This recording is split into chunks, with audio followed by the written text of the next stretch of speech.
Business শুরু করতে কি কি লাগবে? অনলাইন ব্যবসা শুরু করতে শুরুতে আপনার অনেক কিছু লাগবে, ব্যাপারটা এমন না। চাইলে আপনি বাসা থেকেও এই বিজনেস শুরু করতে পারেন, শুধুমাত্র একটা মোবাইল দিয়েও। আর যদি নিজে নিজে অ্যাড রান করতে চান, ওয়েবসাইট মেইনটেইন করতে চান, তাহলে একটা ল্যাপটপ বা কম্পিউটার লাগবে। তবে তাও ২০,০০০ থেকে ৩০,০০০ টাকার মধ্যে বাজেট রাখলেই হবে। আপনি বড় আকারে শুরু না করতে চাইলে বাসাতে বসেই কাজ করতে পারেন। আর যদি চান ছোট আকারে অফিস নিতে চান, তাও পারেন।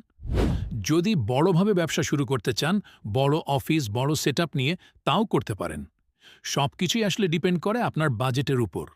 আমি এখানে শুরুতে ছোট আকারে বাসা থেকে কিংবা একটা ছোট অফিস নিয়ে শুরু করার পরামর্শ দিচ্ছি। পাশাপাশি ভিডিও করার জন্য একটা মোবাইল ও একটা মাইক্রোফোন যদি ম্যানেজ করতে পারেন, তাহলে কাজ স্মুথভাবে করতে পারবেন। ডকুমেন্টেশন শুরুতে ব্যবসার জন্য তেমন কিছুই লাগবে না। আগে শুরু করুন।